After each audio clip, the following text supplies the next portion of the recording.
কেন এতক্ষণ ধরে নীরব দর্শক হয়ে রইল পুলিশ? বারবার এই প্রশ্নই উঠছে বেলডাঙ্গায় বেলাগাম নৈরাজ্যের প্রশ্নে। বেলডাঙ্গা থানা থেকে মাত্র 1 কিলোমিটার দূরে বড়ুয়া মোড়ে সেখানে তাণ্ডব হলো। জাতীয় সড়ক সম্প্রসারণের কাজে নিযুক্ত ঠিকাদার সংস্থার ক্যাম্প পর্যন্ত ভাঙচুর হলো। ফের রাস্তা অবরোধ হলো।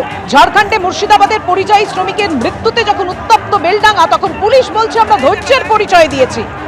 অবশেষে 30 ঘন্টা পর রাস্তায় নামলো পুলিশ। বেলডাঙ্গা স্টেশনে বিক্ষোভের জেরে বন্ধ করে দিতে হলো ট্রেন চলাচল। পথ অবরোধ তুলতে গিয়ে বিক্ষোভের মুখে পড়লেন হুমায়ুন কবির। বহরমপুর থেকে কলকাতাগামী বাসে ভাঙচুর করা হলো, আধলা ইট ছোড়া হলো বাসের মধ্যে।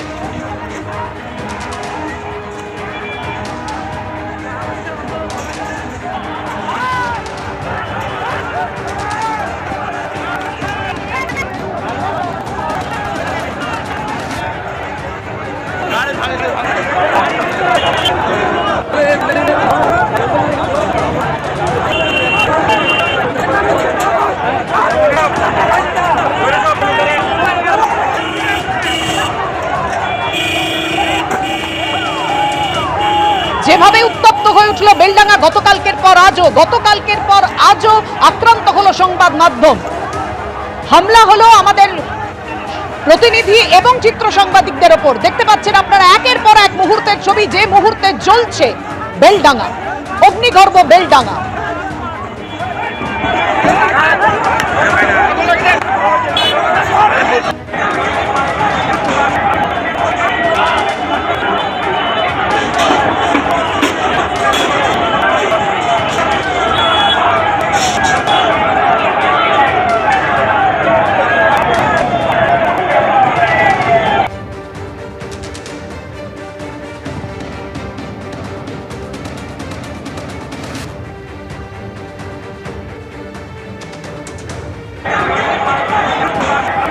আর কিছুক্ষণ আগেই সাংবাদিক বৈঠক করে পুলিশ সুপার সাংবাদিকদের সামলে যাওয়ার পরামর্শ দিলেন। দেখুন কি বলেছেন তিনি। একটা অপ্রিয়, ডেফিনেটলি খুব খারাপ কালকে ঘটনা হলো। তো ওর মধ্যে আমরা অনেকটা চেষ্টা করলাম কি কমপ্লেন পাওয়ার জন্য, বাট কমপ্লেন হতে পারে উনি মেডিকেল ইস্যুতে একটু ইনভলভ আছেন। তো আমরা সুমোটো কেস করলাম। কেস করে আমরা এখন পর্যন্ত 4 জনকে ডিটেইন করেছি। ওখানে যে মেন লিডার ছিল, ওর নাম আছে মতিউর রহমান, যে কালকে ও যে রেসপেক্টেড যে লেডি জার্নালিস্ট আছেন, ওনার উপর অ্যাটাকের মধ্যে ইনি মেন। কালকে ওই ঘটনার মধ্যে ছিল, আজকেও ছিল সেম বড়মা স্পটে, লেকিন কালকে কিছু করেনি। আজকে যখন মেরেছে, যখন ভিডিও আমরা পেলাম, তখন আমরা যখন কম্পেয়ার করলাম, তো উই ফাউন্ড কি এরা ছিল।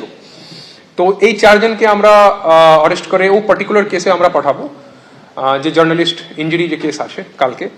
এছাড়া বাকি টোটাল যে 30 জন আছে, 30 জন মধ্যে আমরা এখন যে ডিফারেন্ট মিডিয়া দেখে আমার যে ক্রাইম টিম আছে, সাইবার টিম আছে, ও ম্যাচ করছে কি সবের अगेंस्ट কোথায় কোথায় কোন কোন ভিডিওতে এভিডেন্স আছে, এই ভিডিওতে দেখা যাচ্ছে একে ভাঙচুর করতে, এইসব এরকম করে আমরা ইয়ে করছি। টোটাল 30 জনকে যে তুললাম, ওকে কেস ভেরিফাই করে আমরা কোর্টে পাঠাবো। এইগুলো যে সিচুয়েশন আছে ওখানে যাচ্ছে, একটু নিজে চিন্তা ভাবনা করে রাখবেন। যখন আপনি বলছেন, একটা সেন্টিমেন্ট আছে, একটা মাইগ্রেন্ট লেবার ইস্যু নিয়ে অনেক দিন থেকে চলছে। অনেক জায়গা আমরা যে আলাদা স্টেটগুলোতে লোক যখন পুলিশ ডিটেইন করে রাখে, তারপর আমরা কথা বলে অনেক লোককে বের করে নিয়ে এসেছি। লেকিন একটাই সেন্টিমেন্ট আছে, লোক এখান থেকে বাইরে গিয়ে কিছু ঘটনা ঘটছে যেখানে লোক মার খাচ্ছে।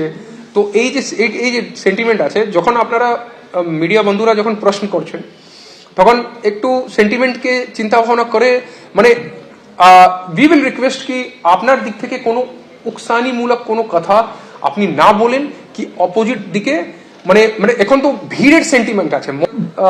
একটা রিকোয়েস্ট থাকবে পুলিশ দিক থেকে কি এখন আমরা অনেকটা কি আমাদের সিচুয়েশন কমপ্লিটলি আন্ডার কন্ট্রোল আছে, বাট যখন এইরকম সিচুয়েশন হলে একটু নিজে একটু পরিস্থিতি দেখে চেষ্টা করবেন কি আপনার কোনো, আপনি যা আছে ফ্যাকচুয়ালি আপনি রিপ্রেজেন্ট করুন। কোনো আপনাকে কেউ কোনো মানা করছে না, আমাদের পুলিশ সবসময় আপনাদের সঙ্গে আছি, আমরা আছি। বাট কথা বললে একটু চেষ্টা করবেন কি কোনো ইনস্টিগেট করা না হোক। ব্যবস্থা নিয়ে আর পরিবর্তে উল্টে সাংবাদিকদের পরামর্শ দিচ্ছেন পুলিশ সুপার। আর কি বলেন সুকান্ত মজুমদার, দেখুন। আমার তো মনে হচ্ছে মুর্শিদাবাদটা ওই মোল্লা ওমরের আফগানিস্তানে পরিণত হয়েছে, এবং মুর্শিদাবাদের এসপিকে দেখে মনে হচ্ছে তিনি তালিবানদের কোনো ধর্মগুরু আমাদের সাংবাদিকরা কি করবে, মহিলা সাংবাদিকরা কি করবে, এই বিষয়ে তিনি এখন দিশা নির্দেশ দিচ্ছেন।